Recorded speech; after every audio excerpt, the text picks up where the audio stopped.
Perfect. Okay, everyone. If you just raise your hand if you've got a question for Thomas, and please use the microphone available. Okay, if you come first. Second. Yeah, Thomas Tuchel.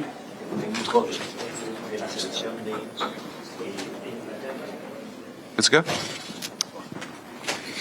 Right. Yeah. That was obviously a victory that you guys were looking at, and a victory to kind of close out to go into the World Cup. Mike Ramal with Wesh, the NBC station here in Orlando. I just wanted to get your overall reactions today with just the fans that came out here to watch the national team in Orlando, and your impressions over on the stadium, the pitch, the facilities, and nice stadium, nice little stadium, good football stadium, and a good atmosphere. I think the team did a lot to get the energy going, and it was a beautiful connection between our team and the fans. It was amazing conditions. In hindsight, it was good for us to have a bit of a delay, so we could even adapt to that and see if it affects us. And the group was amazing. We were not distracted. We didn't lose our focus, and we had a excellent and determined performance from start to finish. Is that one of the things that you've got to kind of prepare for? Is the impact of the rain delays? Also, just after the hydration breaks, there's been a couple of attacks for New Zealand and Costa Rica. Is that something you have to focus on, the concentration after those hydration breaks?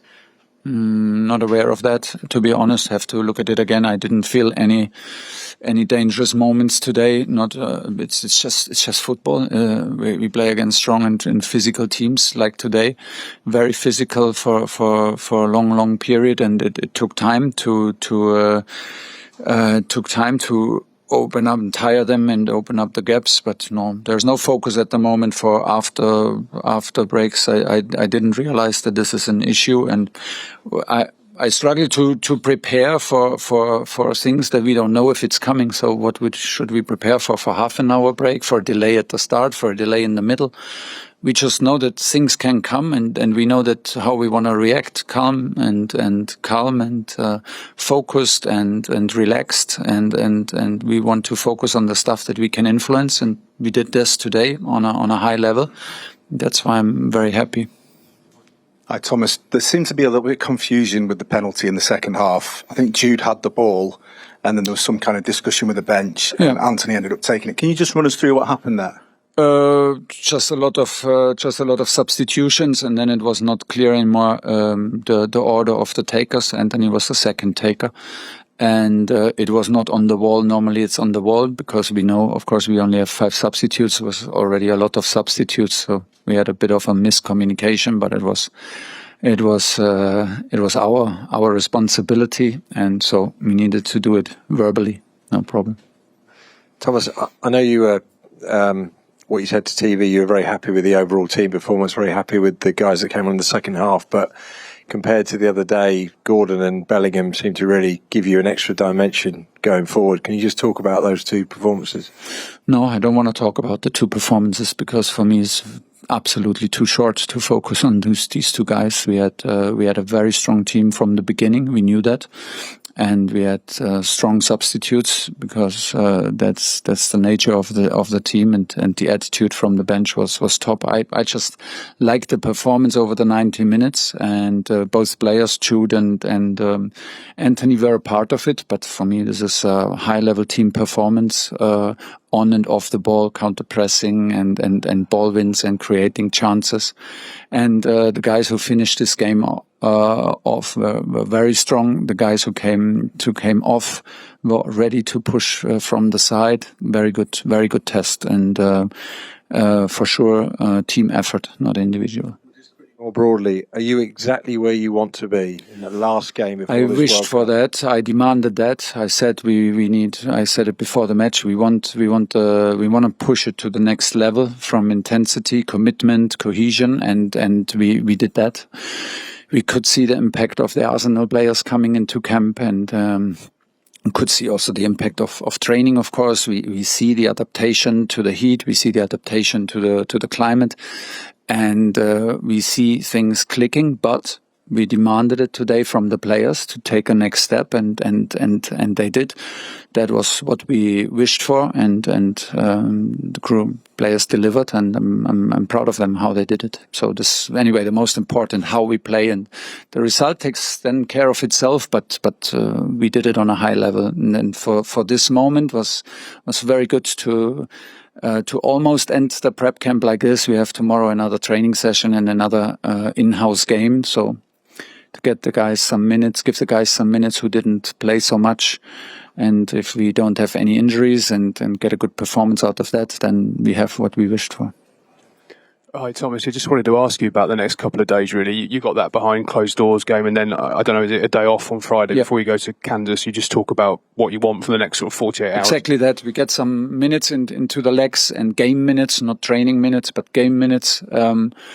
For the three players who didn't play, for the guys who came maybe just for 22 plus extra time. So we can manage that. We can manage the game time tomorrow. It will be very likely not more than, I don't know, 2 times 30 minutes or something like this. So, and then the players get 1.5 days off, not only physically, but also mentally, to switch off, and, well deservedly. And then we have a change of, we start the next chunk of the tournament, and which is group stage, and we change location, which I'm looking forward to, not because we didn't like it. It was excellent here until today on the highest level, but it's nice to change scenery and to give it a new frame for the next period of the tournament, which is then full focus on group stage. Thomas, I know you don't want to talk about individuals, but how many times Jude wins the ball in the first sort of 10 minutes give him the platform to go on and do what he does for the rest of the game with the ball? I think like the energy of the ball set the tone today, and we made this also very clear before the match, because we trained a lot of offensive solutions, but we made very clear that the DNA of us is also off the ball, and the work rate, which gives us a good feeling and which gives us intensity, and we can impose ourselves on the opponent, and the movement is up front and not running backwards. That made us strong in qualification football. I wanted to see Jude in the combination today for the first time with Harry, Elliott and Declan in the center of the game. I know what Morgan gives us there. I just saw it so many times. It was the first time for Jude, and he buys into these ideas. He has to, and he loves to do it, and that's part of our game. And he did it like everyone else on a high level. Thomas, hi. There were a couple of occasions when Dan Burn and Jude Bellingham were trying to get to corners, and they were stopped. When is this rule on grappling going to actually come into place? That's a very good question. I have no answer for that. Does it actually help? You've got 20 games to watch before you play, so you can actually see whether there is any consistency. It will be difficult to have consistency. I think it will be very difficult to give credit to the referees and to VAR and everything. It will be very, very difficult to hold a consistent line. It's not difficult to preview situations that are whistled in one match and not whistled in the other, or like they are whistled in a direction where you think like, was this more a foul of the defender or more of the striker? And yeah, this is what's coming. There are some new rules, and new rules shortly before a tournament. Yeah, that is what can happen. So even then, I think we will be strong in set pieces. That's the nature of us, and we want to be strong in set pieces. We are strong already, and we will get stronger because the group is ready to dig in and just learn in meetings and spend the minutes on the training pitch, which is not the most attractive training session to train set pieces, but they're just willing to do it because they have a dream, and they know that it takes invisible work, and it takes work that is not repetitive. It takes work that's maybe not so nice to do, and they're ready to do it. So we want to be a strong set piece team, and then we adapt to what's allowed and what's not allowed. Hi, Thomas. It does seem like the camp's gone really well, whether it be camaraderie, adaptation to the heat. I was just wondering how you're finding adapting to coaching in tournaments. This is very different from anything you've done in the past? Yeah, I had a feeling, and I had more until now. It was more a feeling of a pre-season, like of overseas pre-season, and it was good like this. I think it's enough if the pressure and tournament pressure comes a bit later, because it will come. The tension will come naturally. I think we set the tone today in the meeting, and the players were ready to follow, to have, like I said, next step in intensity and the way we play to push ourselves and get a good feeling out of it, which we absolutely did.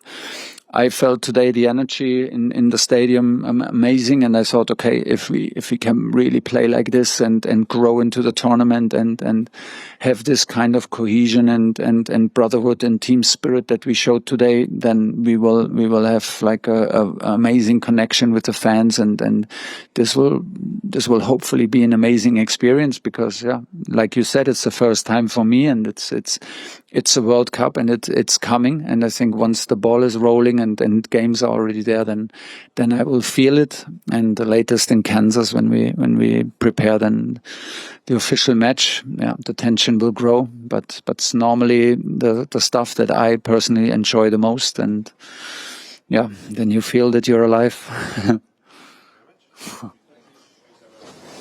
Thank you, guys. See you in Cannes.